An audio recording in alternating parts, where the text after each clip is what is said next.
Alors, bonjour tout le monde. Aujourd'hui, nous sommes le 23 mars 2024 et nous commençons aujourd'hui la série des ateliers en présentiel dans le cadre du programme Le Mental Compte. Le Mental Compte, c'est un programme que le SICA a mis en place en partenariat euh, avec le financement de la Croix-Rouge du Canada.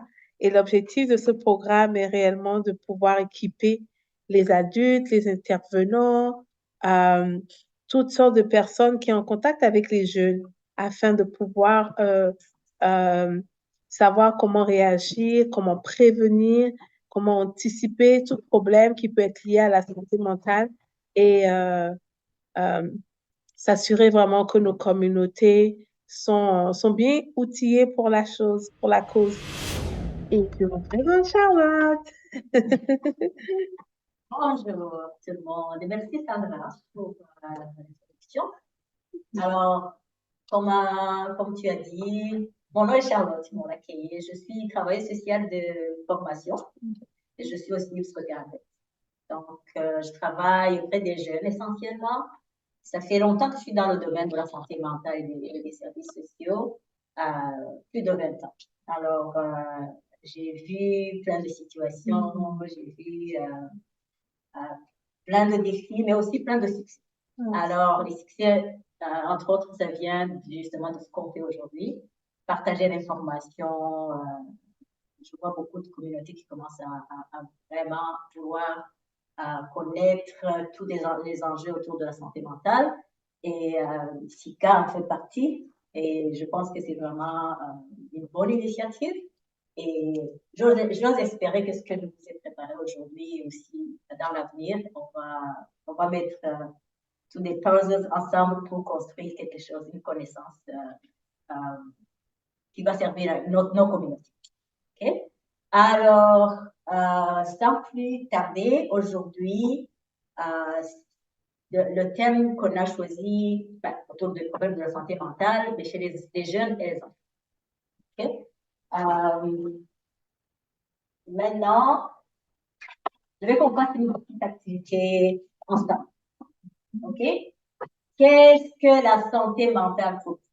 Parce que on sait que c'est un sujet qui est à la mode, qui est à la mode, pas vraiment parce que c'est bon, mais c'est une préoccupation parce que la santé mentale est un sujet qui est un peu tabou chez nos communautés, on le sait, mais c'est aussi qu'on ne connaît pas tous les enjeux. Aujourd'hui, c'est de comprendre, mais je vais voir vous qui êtes ça. Il n'y a pas de mauvaise réponse. On va juste voir qu'est-ce qu'on sait et qu'est-ce qu'on peut partager. Alors, si vous avez quelque chose sur quoi écrire, je vous invite à prendre une note. Alors, pour vous, en les mots, vous allez me dire ce qui vous vient dans la tête. Pensez pas trop. Tout ce qui vous vient en tête, en les mots, c'est quoi la santé mentale? OK? Est-ce qu'il y a une situation qui vous fait penser à la santé mentale? Est-ce qu'il y a une personne qui vous fait penser à la santé mentale? Est-ce qu'il y a un objet, une chanson, une image, peu importe. Quand je vous ai dit santé mentale, qu'est-ce qui vous vient en tête par rapport? Vous pouvez choisir chaque mot là-bas ou un mot ou deux, mais allez-y, puis ne pensez pas trop. Je vous donne 5 minutes. Donc, est-ce que vous comprenez la question? Oui. Donc, je vous dis, on va parler de la santé mentale. Qu'est-ce qui vous vient dans vos têtes, dans votre cerveau? Ça vous lance quoi? Alors, ça peut être, est-ce que c'est le mot qui vient? Quel est le mot qui vous vient? Ou quelle situation qui vous vient? Est-ce que vous pensez à une personne? Est-ce que vous pensez à un objet? Est-ce que vous pensez à une chanson? Une image? Donc, ce sont des indices qui peuvent vous guider à aller donner une réponse. Alors, allez-y, je vous donne 2 minutes pour écrire. On va partager. C'est bon? Oui. OK. Qui veut partager?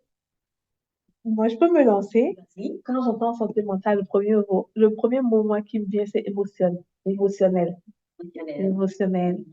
Et quand je pense à une image, j'ai définitivement une image d'un cerveau. Peut-être avec un cerveau qui est représenté. Très bien. Alors, émotion, cerveau. Ouais. D'accord. Quelqu'un d'autre? Moi, émotion, trouble. Émotion, puis trouble. D'accord. Moi, je pense à bien-être. Bien-être. Bien-être, Hmm. je pense à la plage. J'avais l'impression. Super. Vous avez tous des bonnes réponses. Vraiment. Parce que justement, la santé mentale, c'est tout ça. On a parlé des émotions, on a parlé du cerveau, parce que tout vient du cerveau de toutes les façons, les pensées et les émotions, mais aussi, toi, tu as proposé des solutions pour le bien-être. Et le bien-être, c'est l'essence de la santé mentale. En fait. C'est la solution ultime. OK? Donc, vous voyez, vous êtes des experts. Merci de vos partages. Alors, maintenant, qu'est-ce que la santé mentale? J'ai mis quelques phrases là-bas, c'est pas tout, mais on va voir les filles. Alors là, on dit la santé mentale était l'état de bien-être, voilà, ou d'épanouissement.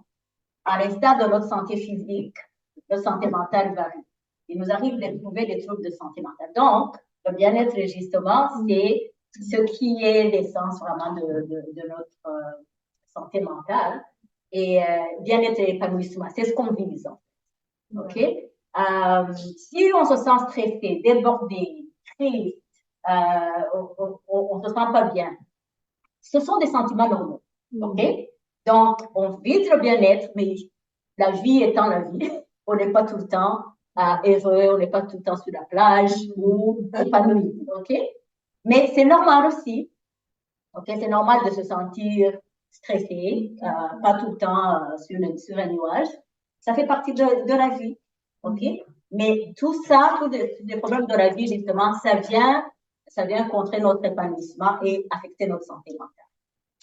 Donc, bien que la santé mentale et la maladie mentale sont deux choses différentes, on confond parfois ces deux termes. Alors, on va le voir plus tard, mais pour vous, quand on parle de la santé mentale et de la maladie mentale, est-ce que vous faites la différence? Oui. Qui peut me dire la différence? Ben, la santé mentale, c'est... La santé mentale, c'est vraiment l'état. C'est vraiment... c'est vrai que c'est plus abstrait que la santé physique. Donc, c'est vraiment la chose en elle-même. On peut avoir une bonne santé mentale comme une mauvaise santé mentale. Maintenant, la maladie, c'est le trouble. Il y a quelque chose qui ne va pas. Je dirais, on a une maladie mentale quand on a pas qu'on a une mauvaise santé mentale forcément, mais c'est comme un trouble parce qu'il y a comme toutes sortes de dysfonctionnements, de dérèglements. Donc, vraiment, pour moi, la maladie, c'est que on peut diagnostiquer quelque chose. C'est comme on entend ici et là et tout. Mais la santé mentale, c'est pas parce qu'on dit, santé mentale que tu es malade. Non, c'est ta santé. C'est le truc, le principe, en fait. Je sais pas. Absolument. Très bien. Très bien. Je suis avec les experts. C'est seulement ça. Donc, ce qu'on doit savoir aussi, ce qu'on doit reconnaître, c'est que peu importe la santé mentale, maladie mentale et tout ça, peu importe la situation dans laquelle tu es, si tu cherches de l'aide, tu peux trouver des solutions.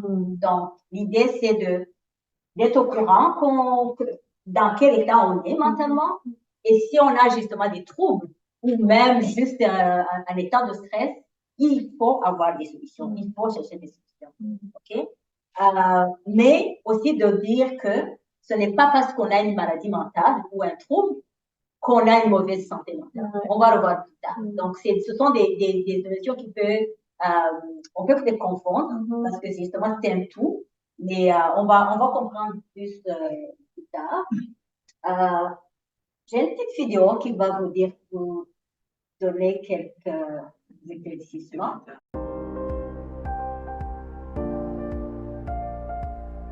En matière de santé mentale, nous avons tendance à penser qu'il s'agit uniquement du ressenti émotionnel et psychologique, sans réaliser qu'il existe un lien entre la santé mentale et la santé physique. Il nous arrive d'avoir du mal à faire face à un stress prolongé qui modifie la pensée, les émotions et les comportements. La maladie mentale est parfois le résultat des changements cérébraux vécus pendant ces périodes. Cela peut nous rendre incapables de penser, de ressentir ou d'agir comme nous le voudrions. Ce qui complique encore davantage la lutte contre la maladie mentale est qu'elle est encore fortement stigmatisée. Souvent, cela signifie que nous n'en parlons pas par crainte du jugement des autres. Mais cela n'a pas beaucoup de sens. Pensez à notre réaction d'empathie, de compassion et d'ouverture face aux maladies physiques.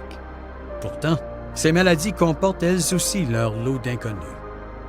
L'ironie est que la stigmatisation provient le plus souvent de la peur et d'un manque de connaissances issues des idées fausses que nous nous sommes faites au sujet de la maladie mentale. La stigmatisation cible injustement une personne atteinte de maladie mentale, laquelle aurait plutôt droit à notre compassion et à notre préoccupation au sujet de sa maladie. Des symptômes allant de la dépression ou de l'inquiétude prolongée aux pensées suicidaires sont tous des signes de troubles de santé mentale. Il est important de demander de l'aide et de veiller à votre bien-être au quotidien.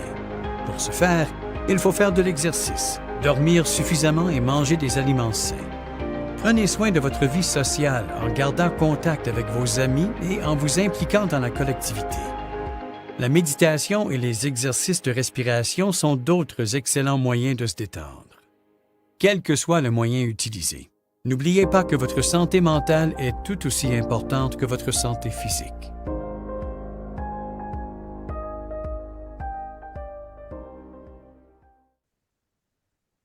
Dans la vidéo, qu'est-ce qui vous a frappé? La santé mentale et la santé physique, qu'est-ce qui est important? Toutes les deux sont importantes. Les deux sont importants. Ah oui. Absolument, les deux sont importants. Et aussi, on a vu qu'on donne justement que l'important, c'est pas qu'on est malade mentalement ou qu'on on a un trouble. L'important, c'est de reconnaître ça, chercher de l'aide et aussi faire de la prévention. Donc, tous les exercices et solutions qu'on a donnés pour stimuler le bien-être et l'épanouissement, c'est très, très important pour garder justement la santé mentale intacte. Peu importe si on a une maladie mentale ou si c'est juste un stress de la vie. Donc, ça nous amène à parler du continuum de la santé mentale. Donc, on vise le bien-être. Donc, on commence dans un état de bien-être, mais aussi avec les problèmes de la vie, on peut avoir des problèmes légers, des problèmes modérés et des problèmes graves. D'accord? Alors, la santé mentale maximale, c'est quoi? C'est quand on n'a aucune maladie ou trouble mental. OK? Et on a une santé mentale positive. OK? La santé mentale minimale, à l'opposé, c'est quoi? C'est qu'on n'a pas de maladie, on peut diagnostiquer du tout, ni de trouble, mais on a quand même une mauvaise santé. Est-ce que vous comprenez la nuance? Donc, on peut avoir la santé maximale, c'est ce qu'on veut. Mais le monde de la vie n'est pas parfaite. On peut avoir une santé mentale aussi diminuée, ou on peut avoir une maladie mentale, un trouble diagnostique, ou aussi avoir une mauvaise santé mentale. Ça, c'est vraiment le minimum. Okay? Alors, le trouble mental maximal, c'est quoi? C'est quand on a un diagnostic de maladie grave et une mauvaise santé mentale en plus.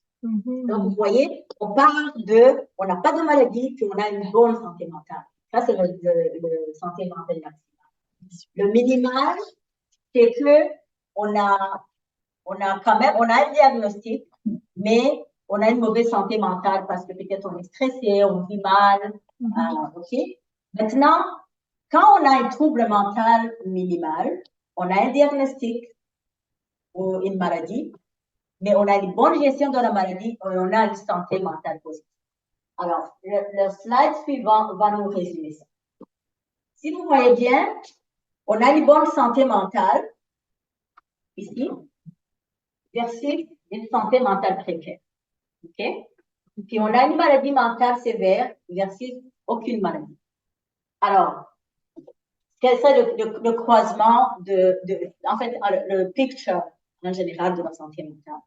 Si on est dans cette sphère, ici, en haut à gauche, OK, c'est qu'on a une bonne santé mentale en présence d'une maladie. Donc, pour dire que si on a une maladie mentale, et qu'on fait les bonnes choses, on fait de la prévention, on fait de l'exercice, on mange bien, on peut quand même parler de la bonne santé mentale, malgré la présence d'une maladie mentale. Okay? Alors, on peut aussi avoir une bonne santé mentale en l'absence d'une maladie mentale. Et ça, c'est le scénario parfait. Okay? Ici, on a une santé mentale précaire en présence d'une maladie mentale. On a une santé mentale qui est vraiment mauvaise. On n'a pas une bonne santé physique, on n'a pas une bonne hygiène de la santé, mais aussi on a une maladie. Okay? De ce côté-là, on a une santé mentale précaire en l'absence d'une maladie mentale. Est-ce que vous comprenez un peu la nuance? Ce n'est pas parce qu'on a une maladie mentale qu'on n'a pas une bonne santé mentale. L'idée, simplement, c'est si tu as une maladie mentale, tu peux quand même avoir une bonne santé mentale si tu fais ce qu'il faut.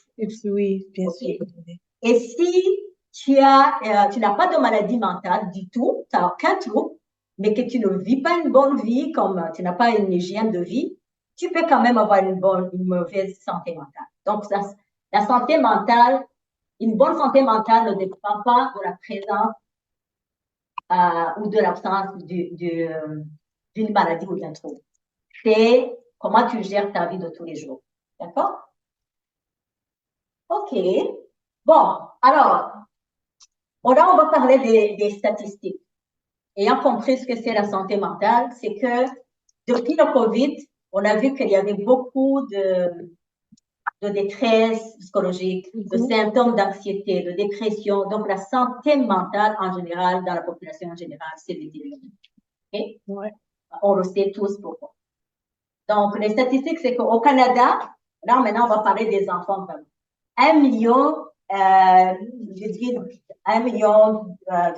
millions d'enfants ou de jeunes souffrent de troubles mentaux. C'est quand même beaucoup. C'est beaucoup. Oui. OK? Maintenant, en Ontario, bien que plus d'enfants jeunes ont besoin d'aide psychologique, il y a juste 22 à 34% des enfants qui cherchent de l'aide. Wow. Juste 22 à 34 qui cherchent de l'aide. Okay? Il y a eu beaucoup d'augmentation de problèmes de santé mentale chez les enfants et entre autres le trouble alimentaire. Donc, on commence à voir le trouble alimentaire comme vraiment un trouble qui est grandissant chez les enfants, surtout chez les adultes. Mais quand même, c'est une note positive. Ici en Ontario, 44% des enfants et des jeunes d'Ontario demanderaient de l'aide à l'école. Okay, donc, il y a des professionnels de la santé mentale dans les écoles, ce qui facilite que quand même si les enfants n'ont pas accès aux services de santé mentale dans leur communauté ou dans les familles, ils peuvent accéder à ça. C'est ce que je fais aussi, donc je peux témoigner. Okay. Donc, vous voyez quand même que c'est beaucoup. Presque 1,5 million d'enfants au Canada. Okay. Mais aussi peu vont chercher de l'aide, juste 22 à 34% qui cherchent de l'aide. Mais heureusement, en Ontario, il y a un programme qu'on appelle Santé mentale Ontario, c'est dans les écoles. Et ils font un très bon travail parce qu'il y a beaucoup de professionnels qui sont disponibles, il y a beaucoup de sensibilisation au niveau des parents, des élèves de la communauté pour justement assister les enfants. Il y a beaucoup de formations au niveau du système scolaire. Le personnel scolaire est formé à intervenir ou à identifier, même s'ils n'interviennent pas comme des professionnels, mais ils identifient. Ils peuvent savoir, ça, c'est pas normal, il faut que je réfère cet enfant-là, ou on les forme aussi, comment les accompagner tout le long. C'est pas seulement dans l'académique, mais aussi d'identifier et d'accompagner l'enfant. OK? Ce qui est bien. C'est vraiment... J'ai une petite question, moi. Déjà, ce qui m'alarme, c'est le fait que c'est les statistiques récentes, là, ça, c'est la EPPC. Oui. C'est énorme. J'imagine que oui, il y a aussi la pandémie, puisqu'on en parlait. Mais, est-ce que l'Ontario est avant-gardiste par rapport aux autres provinces ou bien tu n'as pas par rapport aux autres provinces? Est-ce que tu as une idée? Je pense que l'Ontario, il est parmi vraiment les provinces très proactives. Okay. Donc, mais depuis la pandémie, justement, à cause de tout ce qui s'est passé, je pense que tout le monde commence à voir la réalité et que les provinces commencent à s'investir. C'est ce qui est bien. Donc, on imagine que ça va continuer parce qu'ils ont vu justement que si on ne fait pas de la prévention, l'intervention devient difficile. Donc, on commence à faire de la prévention. Et la prévention, c'est quoi? C'est ce qu'on fait ici. Exact. C'est que tout le monde sache, on n'est pas des médecins, on n'est pas des psychiatres, on n'est pas des psychothérapeutes, mais dans la communauté, chacun devrait savoir avoir un minimum de connaissances pour détecter, pour comprendre ce que c'est la santé mentale, justement. Parce que, vous vous rappelez, chez nous, dans le slide d'avant, on a parlé de stigmatisation. Les gens qui vivent de leur santé mentale, qui vivent des problèmes de santé mentale sont beaucoup stigmatisés. C'est vrai. La plupart du temps, c'est pour ça que les gens ne cherchent pas des services. OK? Parce que historiquement, nous on parlait des fous. Si on parle de santé mentale, on parle, il est fou, perdu la tête. Mais on vient de voir justement que on peut avoir une maladie mentale et avoir une bonne santé mentale. Donc, ça n'a rien à voir. C'est ça que les gens commencent à comprendre, que c'est l'affaire de tout le monde, commençant par nous-mêmes. Et que si on a une maladie mentale ou s'il y a un problème de santé mentale, ce n'est pas, il y a pas à avoir honte de ça. Comment on n'a pas honte d'aller chez le médecin pour une maladie physique. Pourquoi on aurait, parce que moi je dis aux enfants, parce que les enfants on capte beaucoup les images, c'est de dire, si tu saignes, il n'y a personne qui va rire de toi. Tout le monde va porter assistance. Ils vont avoir l'attention. Qu'est-ce qu'il y a? Qu'est-ce qu'on fait? Comment on fait? Mais parce qu'on saigne dans l'intérieur, personne ne le voit. Ouais. C'est toi qui devrais justement aller chercher de l'aide et dire que tu es en train de saigner. Vous aussi, que la communauté devrait savoir que ce n'est pas ce qui saigne de l'extérieur qui est difficile, qui est problématique, qu'on peut aussi saigner dans les sentiments. C'est ça que je dis aux enfants, on peut saigner dans les sentiments. Wow. Et ça mérite autant d'attention que si on saignait physiquement. Donc, c'est vraiment, vous voyez un peu l'image. OK, donc, si on a besoin de mettre un plaster, de prendre n'importe quoi pour t'aider, dans la santé mentale, on a aussi besoin de tous ces supports pour pouvoir guérir. Okay? On a une autre petite vidéo et ça, c'est pour les jeunes en particulier. La santé mentale des enfants et des adolescents. Il est important de se rappeler que même si les enfants et les adolescents d'aujourd'hui font face à des expériences auxquelles la plupart des adultes peuvent s'identifier, ils doivent néanmoins affronter toute une série de nouvelles pressions propres à leur génération. Cependant, les chercheurs ont découvert que notre évaluation des jeunes est presque toujours biaisée par une évaluation erronée du caractère et des capacités que nous avions à leur âge. Se défaire de ces préjugés nuisibles et subjectifs et reconnaître les réalités auxquelles les enfants et les jeunes d'aujourd'hui sont confrontés peuvent nous aider à mieux comprendre les complexités uniques qu'ils vivent. Les problèmes de santé mentale uniques et graves auxquels les jeunes sont confrontés de nos jours ne doivent pas être négligés, diminués ou rationalisés comme étant inhérents à la croissance. En janvier 2020, un sondage sur le bien-être mental mené auprès de 400 jeunes Canadiens âgés de 10 à 20 ans a révélé que 32 % des répondants avaient envisagé ou tenté de se suicider. De plus, 59 % des répondants ne savaient pas où ils pourraient obtenir de l'aide pour soigner leur santé mentale. Quels sont les troubles de santé mentale les plus courants? L'anxiété, les troubles de l'humeur et la dépression sont les troubles les plus répandus chez les enfants, les adolescents et les jeunes adultes. L'anxiété est normale pendant l'enfance, mais est généralement temporaire et sans gravité. Mais certains enfants ont des réactions prolongées, chroniques et intenses aux situations anxiogènes. Des troubles anxieux non traités pendant l'enfance peuvent entraîner des problèmes psychologiques et physiques qui persistent à l'adolescence et à l'âge adulte. La dépression. Il n'est pas inhabituel pour des enfants, des adolescents et des jeunes adultes de se sentir tristes face à une situation pénible. Il faut cependant s'inquiéter si cette tristesse dure plus de 2 semaines et nuit à leurs activités quotidiennes. S'il existe des antécédents familiaux de dépression, ils courent un risque accru de développer la maladie. Comprendre le développement du cerveau et être disposé à faire des compromis quant à nos attentes, tout en donnant les instructions là où il y a des lacunes, favorise la compréhension mutuelle. Des études révèlent que les activités sur écran entraînent généralement des schémas cohérents de dépression, d'anxiété, de difficulté à accomplir certaines tâches et de hausse du nombre de conflits. Les parents doivent également être disposés à discuter ouvertement et régulièrement avec leur enfant de l'utilisation appropriée et de la sécurité du téléphone. La cyberintimidation est endémique et il peut être difficile d'y faire face seul. La culture des influenceurs a donné lieu à des attentes irréalistes. Où trouver de l'aide et du soutien? Vous devez d'abord reconnaître les signes précoces de troubles de santé mentale chez votre enfant ou votre adolescent. N'oubliez pas que ces signes peuvent être à la fois émotionnels et physiques, et que c'est leur présence prolongée et leur intensité qui justifient le concours d'un médecin ou d'un professionnel de la santé mentale. Avant tout, abordez vos relations avec eux avec un esprit ouvert et dialoguez afin d'être mieux informés. Laissez-les guider la discussion ou offrir leurs explications. Posez-leur des questions. Vous n'avez pas besoin d'obtenir toutes les réponses. Vous ne les obtiendrez pas de toute façon, et ce n'est pas grave.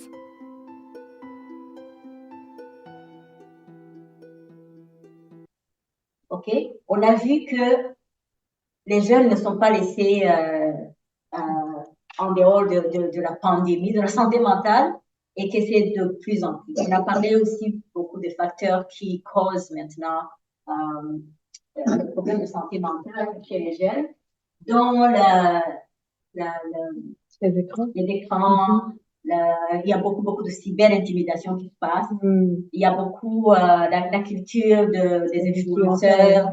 Donc, les jeunes ont beaucoup de stress, beaucoup de stimuli, mais qui ne sont pas nécessairement des stimuli positifs. Okay? Et les parents, on ne suit pas. Donc, si c'est ça qu'on disait justement, chez les jeunes, si tu travailles avec les jeunes, ou si tu es un parent, il faut savoir la tendance de qu'est-ce qu'est la santé mentale, la situation de la santé mentale chez les jeunes. OK? Évidemment, l'intervention ou même la situation va varier ou va dépendre de l'âge de l'enfant, du développement de l'enfant. Ce qui est bien, c'est que il faut savoir qu'à chaque phase, les enfants sont exposés à des déclencheurs, beaucoup de déclencheurs qui peuvent vraiment avoir une influence et un impact sur leur santé mentale.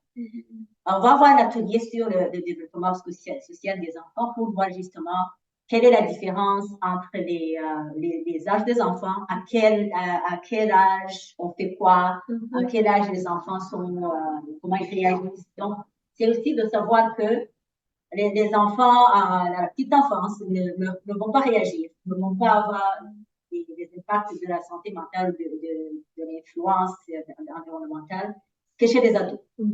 Alors, on a vu que chez les ados, c'est là où il y a beaucoup. Pas que chez les jeunes, il n'y en a pas, mais chez les ados, on peut voir beaucoup l'impact et les conséquences. Okay? Parce qu'ils sont beaucoup plus exposés, justement, à la technologie. Et ils sont dans une phase de développement où ils sont en train de former l'identité. Donc, très influencés, ils sont dans la confusion, ils veulent savoir où ils se dirigent, à qui s'identifier. Et avec tous les modèles qu'il y a, ils sont perdus. Et la plupart du temps, ils choisissent pas les bons modèles. Donc, il faut vraiment être au courant de quels sont les besoins de nos enfants par rapport à leur développement social, à leur phase de développement, et savoir comment leur offrir les services, l'appui. Alors, un enfant avant la puberté, avant l'ado, c'est peut-être plus facile parce que dans son innocence, il n'est pas encore des parents. Donc, c'est facile de le guider. Il va venir vers toi pour te dire qu'est-ce qui ne va pas. Mais à la puberté ou à l'adolescence, les enfants se distancent des parents. Puis ils veulent former leur identité par rapport à cette distance de l'identité familiale et ils commencent à se retrouver.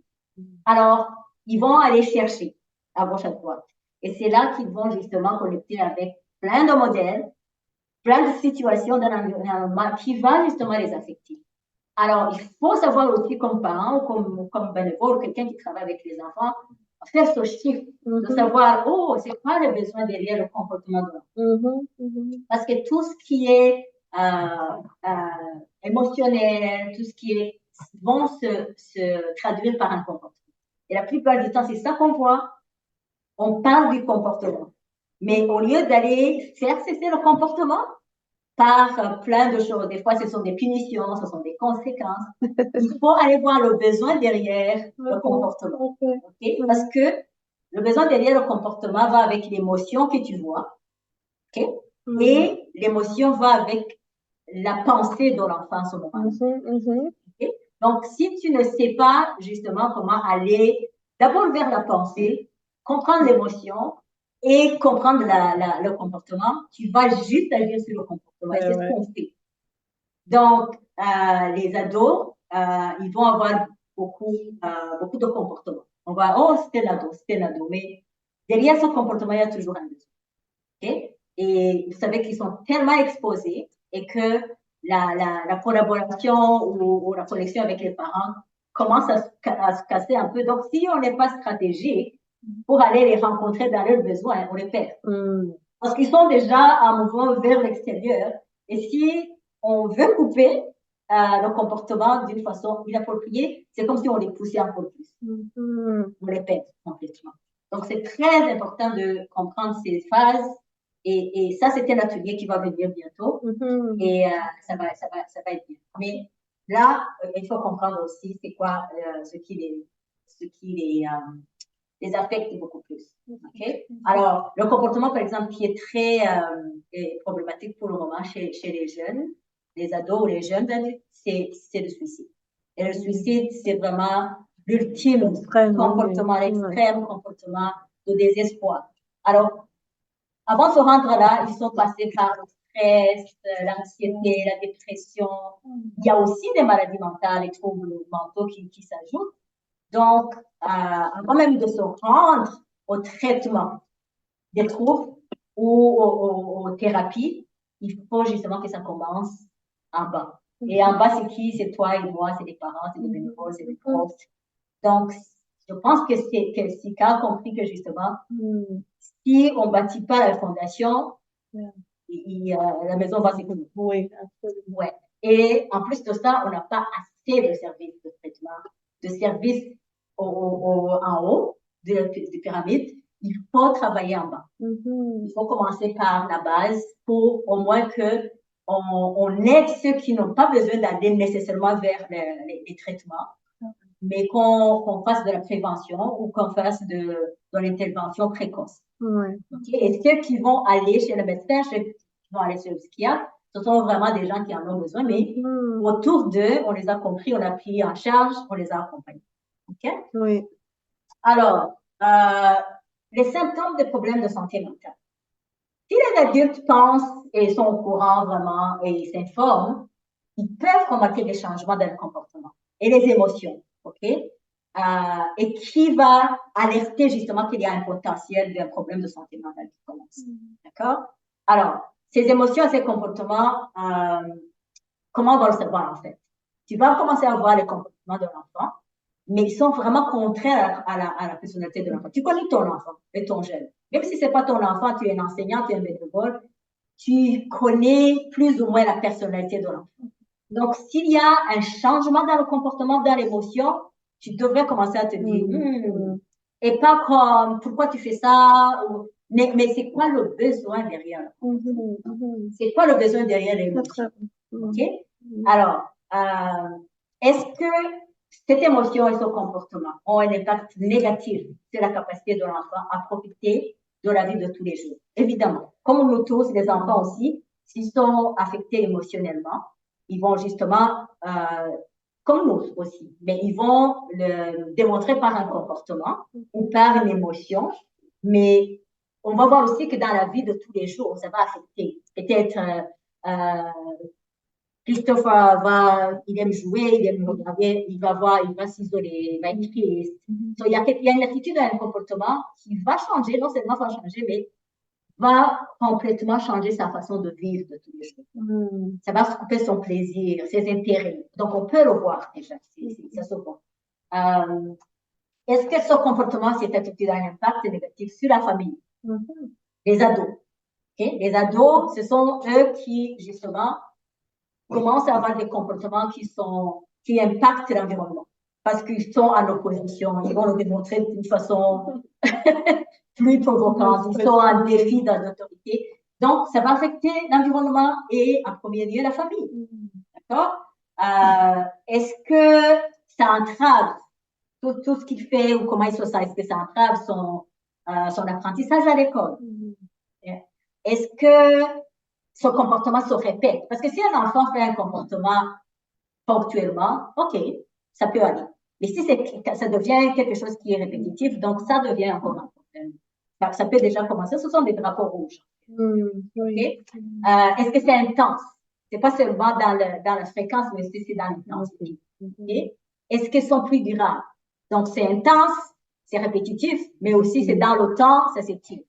Donc, ça, ce sont des drapeaux rouges qu'on commence à comprendre justement qu'il y a vraiment un problème de santé mentale. C'est pas un acte, c'est quelqu'un s'est battu avec ses camarades à l'école. Si ça arrive une fois, mais si c'est tout le temps et que c'est pas un enfant qui était agressif, et si c'était un enfant qui est normalement joyeux, sociable, mais tu commences à voir qu'il se bat tous les jours, il est triste, il est grognon. Donc ça devait être comme, oh, il y a quelque chose qui se passe. Encore une fois, tu vas avoir le besoin derrière.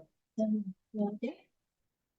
Alors, encore, ça c'est comme le résumé, changement d'humeur, il est facilement blessé, il a peur, il est tout le temps fâché, il fait des crises de colère, triste, il manque d'intérêt à ce qu'il aimait faire avant, et il se retire des amis. C'était un enfant ou un jeune qui était sociable, mais il commence à s'isoler, rester dans sa chambre ou refuser d'aller jouer.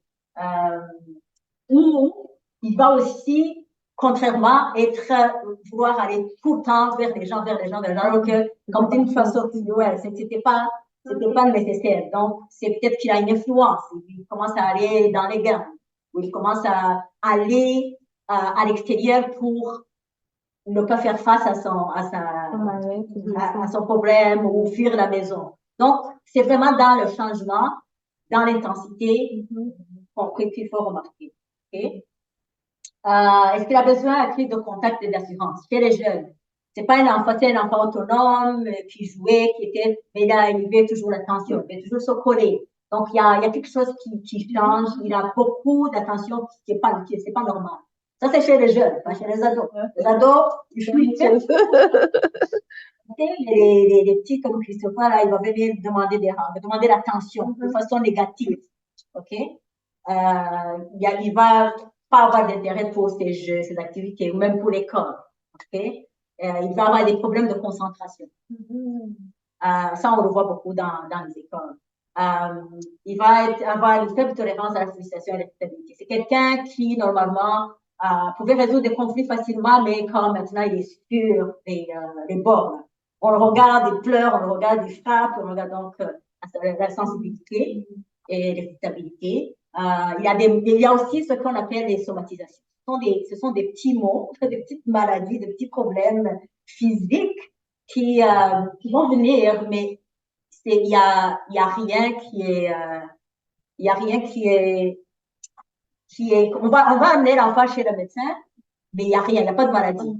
Donc, c'est vraiment les maladies somatiques qu'on dit. C'est psychologique, mais ça se transmet physiquement, ça se traduit physiquement. Okay?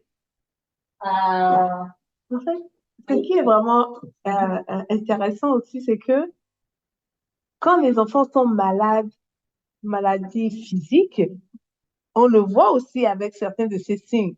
Des fois, bon, tout de suite, il va moins jouer, donc on sent que, peut-être qu'il y a une fièvre qui vient. Ou bien il va vouloir se coller plus, surtout les plus jeunes, comme tu dis, là, il va se coller plus. Et là, tu sens que, non, avant, c'est peut-être un mal de gorge ou quelque chose, ou une otite ou quelque chose. Donc, tu vois que, effectivement, c'est des signes palpables, en fait, qui peuvent te donner que de mettre la puce à l'oreille. Okay. Oui, donc ça peut être, oui, des signes d'un problème de trouble physique, mais des fois, il peut y avoir les mêmes réactions, mais il n'y a pas vraiment comme... C'est somatique. Ça vient du mal intérieur qui se transmet vraiment comme des maux de tête, des pleurs, des choses comme ça. Donc, il y a des réactions de quelqu'un qui est malade, mais il n'y a pas une maladie ou un virus, quelque chose. Oui, même chez le médecin, mais tout va bien. On voit rien, ça, oui. Okay. Très intéressant. Ouais. Ok, alors, ça c'est encore. Alors, comment on identifie précocement? Parce que c'est ça aussi l'idée. Et c'est ça ce qu'on vise. C'est qu'on puisse de façon précoce à identifier qu'il y a un problème de santé mentale, des drapeaux rouges. Comment reconnaître les drapeaux rouges? OK? Mm. Alors, les difficultés émotionnelles, comme on a dit, ou les comportements, ça peut toujours venir à tout moment. Il peut toucher à tout le monde. Ça, c'est le lot de tout. OK? Donc, il est important de tenir compte des signes. Il faut reconnaître les signes qui pourraient indiquer qu'un enfant est aux prises avec un problème de santé mentale. On a vu les signes, justement, comme les drapeaux rouges. Donc, l'identification précoce, c'est de savoir comment identifier les drapeaux rouges. Ça, c'est pas normal. Dans l'intensité, dans la fréquence, on voit, oui, OK? Et le fait de l'identifier de façon précoce et de fournir l'assistance, le support, ça prévient le problème justement de s'aggraver. Okay? C'est aussi ça, c'est ça la prévention empêche l'aggravation du okay? Alors, vous êtes en mesure de reconnaître le moment où un enfant ou un jeune a besoin de soutien. Parce que vous avez un lien ou un contact privilégié avec cet enfant. Donc, l'enfant ou un jeune, il va jamais, surtout pour les problèmes de santé mentale, parce que ça commence à l'intérieur, ça commence par les pensées. Ça se traduit dans les émotions et éventuellement par un comportement. Donc, avant de se rendre dans un comportement, ça fait tout un chemin. Et si on n'a pas pu même commencer à détecter au niveau émotionnel ou au niveau de précoce, quand l'enfant commence vraiment à faire changement, qu'on le voit quand il est rendu au comportement, la plupart du temps, c'est un peu tard. OK? C'est un peu tard parce qu'on a raté les drapeaux rouges et la pause. Donc, on a manqué l'identification précoce. OK? Alors, comme on l'a dit, si tu vois les changements, si tu fais les changements dans les performances de l'enfant, tu fais la fréquence, la durée, l'intensité, l'adéquation à l'âge et au stade de l'élève ou de l'enfant. Okay. Donc, si un enfant réagit d'une façon, il faut vraiment se rapporter aussi au niveau de son âge, parce que si un ado pleure, il vient se coller. C'est pas normalement quelque chose qu'un ado ferait, c'est qu'il a vraiment besoin de support émotionnel, puis il est en train de retourner un peu à l'enfance. Donc, vous comprenez ce que je veux dire? Oui. Donc, on peut aussi avoir un drapeau rouge quand on fait le rapport du comportement ou de l'émotion par rapport à l'âge de l'enfant. Ça peut être aussi quelque chose qui peut indiquer. OK? Comment connaître que l'enfant ou un jeune a besoin de soutien santé mentale? Okay? C'est évidemment, comme on a dit, reconnaître les comportements, noter les changements, observer, établir le lien avec l'enfant, écouter l'enfant. Okay? Donc, on a vu que ce qui aide, c'est que tu lis l'enfant, tu interprètes le comportement ou l'attitude et tout ça. Tu peux pas faire tout ça si tu n'es pas connecté avec l'enfant. C'est vrai. Donc, la présence, ça c'est chez les parents, ou même chez les enseignants, ou même chez les bénévoles. Tu dois connaître l'enfant. Tu dois connecter avec l'enfant pour pouvoir le lire. Parce que si tu connais pas ton enfant, tu connais pas sa personnalité, comment est-ce que tu vas savoir que ça a changé ou que quelque chose n'est pas normal, qu'il y a quelque chose. Ou si il te fait pas confiance, comment veux-tu qu'il vienne te dire vers toi, OK? Donc, l'idée, c'est de connecter et de connaître son enfant, OK? Maintenant, une fois que tu l'as vu comment et que tu as établi un lien, comment est-ce que tu approches l'enfant, OK? Il y a des gens qui disent, surtout chez les ados, on a peur de parler à nos ados parce qu'on a peur qu'ils vont exploser et tout ça. Ce n'est pas nécessairement, il n'explose pas parce que tu lui parles des problèmes. Parler des problèmes ou signaler ou souligner un problème avec un jeune, c'est pas ça qui va le rendre exploser. C'est la façon que tu le fais ou le lien qu'il a avec toi. OK? Donc, que les parents si tu travailles avec les jeunes, n'aie pas peur.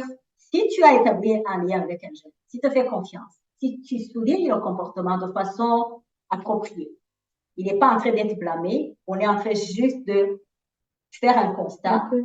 Et surtout de savoir, par exemple, si je dis, toi, arrête de crier, toi, arrête de frapper, toi, arrête. Mais si tu lui dis, tu établis un lien, tu le mets dans un environnement sécuritaire, tu lui dis, je remarque que dernièrement, tu n'es plus le même. Et moi, ça m'inquiète. Est-ce que je me trompe? Est-ce qu'il y a quelque chose qui te dérange? Est-ce que c'est quelque chose que je fais? Parce que des fois, le comportement peut être une affaire à l'aide. C'est vrai, c'est vrai. OK? Donc, le fait que lui, il remarque que tu l'as remarqué et que tu l'approches de façon respectueuse et de façon compatissante, des fois, tu réponds à son besoin justement d'être entendu. Il y a des enfants, par exemple, je veux dire, les enfants qui se font intimider. Il n'y a personne qui l'approche, qui lui dit, je vois que tu es triste, que tu n'es plus content, que tu ne veux plus jouer avec les autres, je te vois pleurer, est-ce que quelque chose il pourra peut-être te dire. C'est vrai. Mais si on ne l'a pas remarqué, que si on ne l'approche pas, ou que si on nous dit, ben, pourquoi tu es isolé, pourquoi tu fais ça? Donc, on le blâme au lieu de valider son émotion. La première chose pour communiquer avec les jeunes, c'est de valider les sentiments. Comme on l'a dit, les pensées, on ne peut pas les lire, mais les émotions, on peut les percevoir. Et une fois qu'on a vu les émotions, si tu ne les valides pas, ils se sentent rejetés. C'est vrai, oui. Donc, valider l'émotion, établissez le lien, et là, on peut parler du comportement parce qu'on a reconnu l'émotion. Mais si on commence à blâmer le comportement, ça veut dire qu'on n'a pas fait attention puis on n'a pas validé l'émotion. C'est difficile de connecter avec cette personne. Alors, c'est pas seulement chez les enfants, pensez même entre vous. Si quelqu'un t'approche avec un doigt sur toi, en fait, un doigt accusateur, tu te fermes. Oui. Non pas tu te fermes, mais tu te défends. Mais si quelqu'un, par exemple, parle de ton comportement de façon ce que ça fait sur toi, donc je parle de mes émotions. Je n'ai pas vraiment apprécié quand tu as dit tel mot, je me suis sentie, est-ce qu'il y a quelque chose? Donc là, tu parles de toi, mais en soulignant le comportement. Donc, ça crée un dialogue. Donc, c'est la même chose avec les enfants. Parce que des fois, on est en position d'autorité parentale ou de bénévole ou de position d'autorité par rapport à un jeune ou un enfant. Déjà, il se voit là. Si tu ne descends pas à son niveau, vous ne pouvez pas communiquer. Ça va pas marcher. Oui. Okay? Donc, ça, ce sont des choses, il y a beaucoup d'approches. La première approche, c'est avoir un contact et un lien privilégié avec l'enfant, valider ses émotions et maintenant adresser le comportement. Mais aussi de savoir que s'il y a un comportement, il y a un besoin derrière. À aider l'enfant à connecter avec le besoin, en fait, à verbaliser le besoin. Comme ça, on va chercher des solutions. OK? D'attitude, reste calme. Prends soin de ton bien-être toi aussi. Parce que toi aussi, si tu es stressé ou anxieux, malade, tu ne vas pas mettre le muscle. Okay? Donc, prends soin de toi avant même d'aller dans le problème des jeunes. Pour un jeune, réduis le nombre de tâches qu'il assume. Donc, un enfant stressé, anxieux, tu ne vas pas lui demander, tu n'as pas fait tes devoirs, tu n'as pas fait ta chambre. Au lieu de mettre l'accent sur ce qu'il n'a pas fait, aide-le à remarquer et puis avoir le besoin, et puis peut-être comme enlever un peu de stress dans son assiette. Parce que quand on est stressé, c'est pas là qu'on peut vraiment être fonctionnel. Okay? Écoute l'enfant quand tu les décris les pensées et les émotions. Parce que les enfants vont toujours dire, je suis fâché, OK, tu es fâché, mais tu penses à quoi? Alors, l'émotion, c'est vraiment de l'aider à te parler de ses pensées parce que ça vient de là. Donc, si tu n'as pas dit ses émotions, si tu ne l'as pas validé, il ne va pas te dire pourquoi il est comme ça. Okay? Il va se défendre, il va se fermer. OK? Ne pas juger, évidemment. OK? Ou ne pas commencer à donner des solutions tout de suite. Tu devrais faire ça, non. C'est vraiment écouter puis chercher des solutions avec l'enfant. Marcher l'enfant vers les solutions. Pour qu'il s'approprie les solutions. Okay? Inspirer l'espoir. Si tu lui donnes les solutions puis que lui, il ne voit pas l'intérêt ou l'espoir au changement de ce qui le préoccupe, on ne va pas acheter ça. Encore, les enfants, ce sont des adultes en miniature. C'est le même cheminement, même si c'est juste la maturité qui manque. Okay? L'enfant aussi, il doit avoir à chercher des choses positives, à être reconnaissant des situations difficiles. Apprendre à l'enfant à devenir résilient. Oui. Okay? À faire face à la vie, de dire que la vie, il y a des hauts et des bas, mais dans les bas, on cherche des solutions, il y a toujours quelqu'un pour t'aider et tu vas toujours remonter. Donc, apprendre à l'enfant à ne pas se fermer ou ne pas se focaliser sur le problème du moment, mais aussi de lui donner des habiletés de résilience. Okay? Se souvenir aussi des bonnes choses, viser le positif. L'enfant, quand il est dans la diversité, il voit juste le négatif. OK? Mais si tu l'aides à ouvrir les horizons puis à voir ce qui est bien autour du petit problème qui est là ou même des grands problèmes, de dire quels sont tes succès du passé. OK? Il y a des possibilités que ça s'améliore. On aide à avoir du positif. OK? Et aussi, il y a aussi des techniques qui sont comme la respiration, tout ce qui est comme technique qui va diminuer puis apaiser le stress du moment. Avant même de faire quoi que ce soit, il faut ramener l'enfant à l'émotion le plus apaisant. Avant même d'aller dans les solutions. Donc, on apaise l'enfant. OK? Ce qui aide aussi les enfants, c'est qu'ils restent actifs.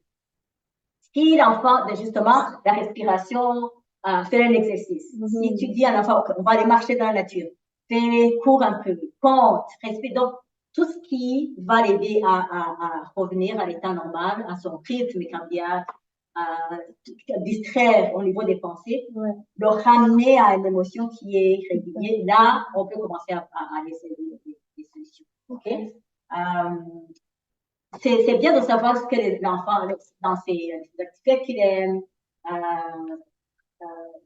tout ce qui lui donne un peu d'estime de lui-même. Si tu l'amènes dans ça, évidemment, ça va le mettre dans un mood un peu positif. Okay?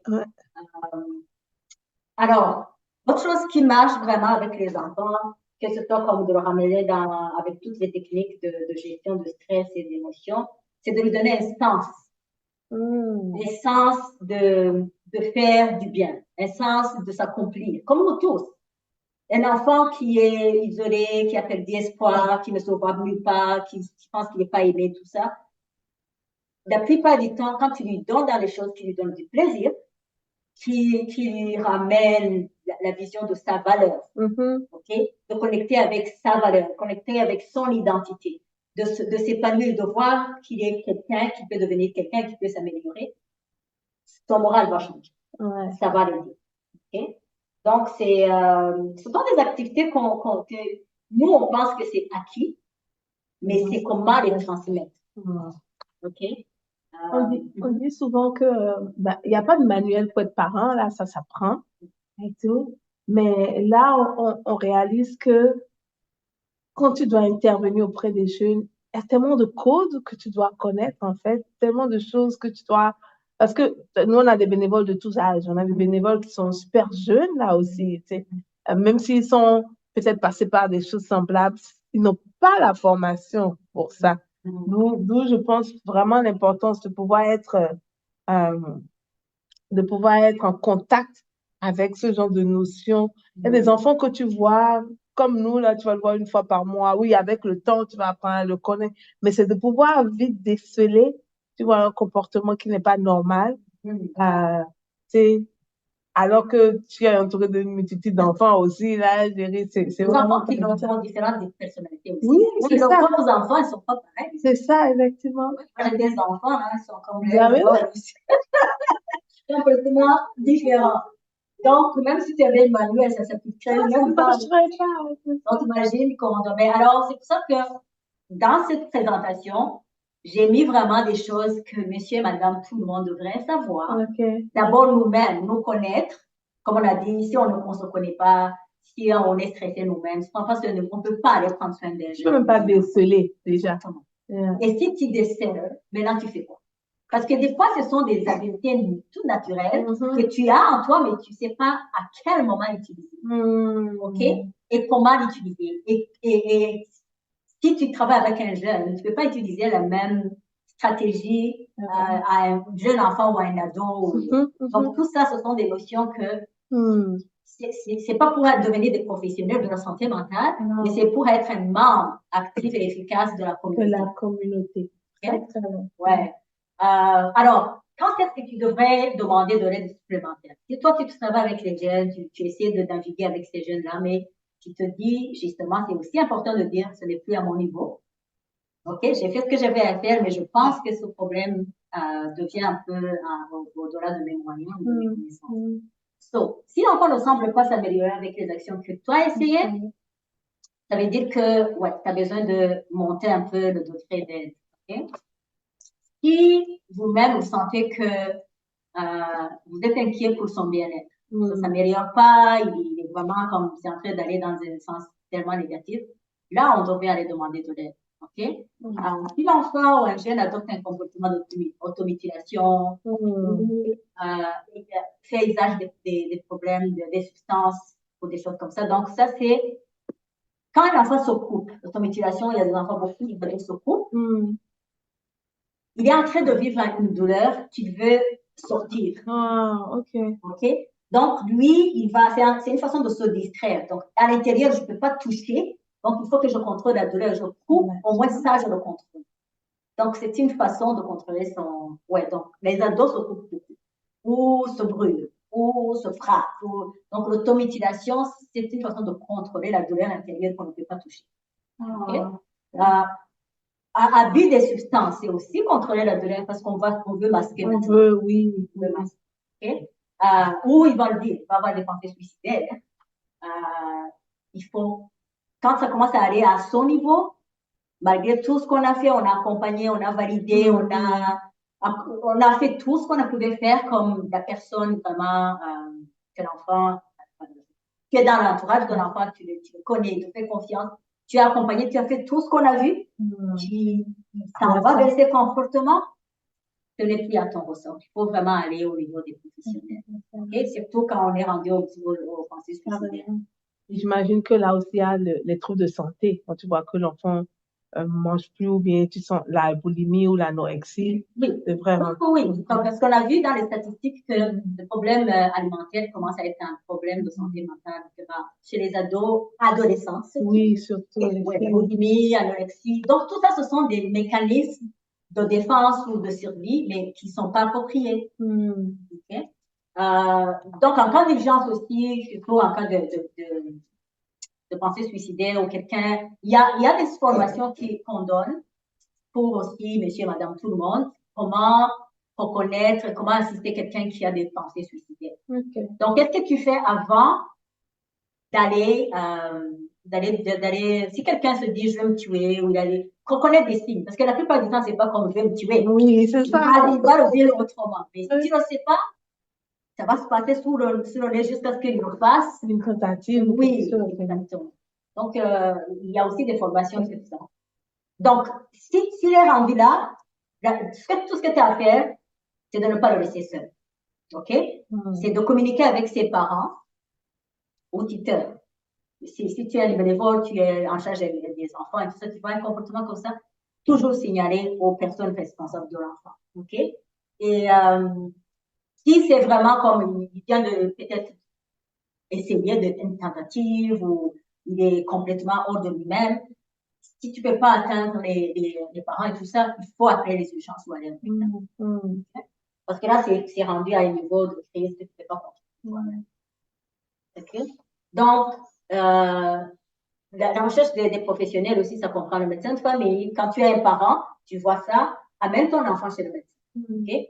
Évidemment, le psychiatre, le service psychiatrique, tu ne peux pas avoir l'accès direct, mais il faut passer par le médecin. Il faut passer par le médecin, c'est vrai. À l'école, comme on a dit qu'à l'école, là maintenant, il y a vraiment les travailleurs sociaux, il y a les psychologues et tout ça. Donc, l'équipe de soutien scolaire sont formées d'abord à faire des évaluations assises pour les idées suicidaires. Ils sont formés vraiment aux premiers soins de base. Okay? Donc, quand les enfants sont à l'école, l'équipe de l'école est formée. Il y a aussi les services communautaires. On a plein de services communautaires, des centres de santé communautaires qui ont des professionnels qui peuvent intervenir. OK? Les ressources communautaires, alors, il y a tous ces numéros qui, dans les communautés où les jeunes peuvent avoir des conseillers. Comme Jeunesse J'écoute. Ouais. Ça, c'est une ligne que les jeunes, surtout les ados, les ados qui n'aiment pas connecter avec n'importe qui, il peut aller dans sa chambre, après 24/24, avoir un thérapeute ou un conseiller en santé mentale. Les centres communautaires, le Black Youth Helpline pour les jeunes de la communauté. Et aussi, le 201, c'est pour connaître les services. Ce tu appelles là, c'est comme le répertoire provincial. Il peut te diriger, te donner un numéro d'urgence. Vous allez le voir dans la ça, en plus des ressources. Ouais. Et je pense que ce qui est intéressant aussi là, c'est vraiment le fait que c'est une personne anonyme. Des fois, l'enfant peut avoir peur du jugement. Oui, surtout les jeunes, vraiment, moi je me promène toujours avec Jeunesse J'écoute dans les écoles. Parce qu'ils ne veulent rien savoir de personne, surtout quand ils sont en détresse psychologique. C'est comme, il va t'envoyer promener. Mais de savoir qu'il y a un numéro où il ne va même pas lui demander tu es qui, c'est son adresse, ils adorent. Donc, il faut vraiment que, faites comme des cartes avec des numéros comme ça d'urgence, donnés aux parents, aux bénévoles, parce que c'est très important. Donc, pour vous, Sika, ce PowerPoint, ce programme que j'ai là, cet atelier, c'est de connaissances de base. Pour vraiment vos bénévoles, et vous pouvez même vous-même vous l'approprier et chercher des informations que vous allez mettre sur vos posters. Parce que c'est une information que, ok, c'est ça. Donc, c'est ça que je devrais faire. De les former à être, vous pouvez faire votre formation des bénévoles, pas en santé mentale, mais comme de base, et puis de comprendre comment connecter avec les jeunes. Pourquoi c'est important de connecter avec les jeunes?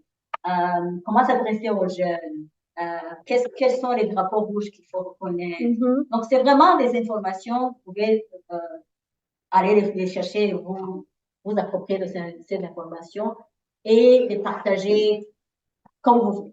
Donc, merci. Moi, c'était tout ce que j'avais à partager, à moins que vous ayez des questions ou des commentaires. Sinon, le contenu est à vous.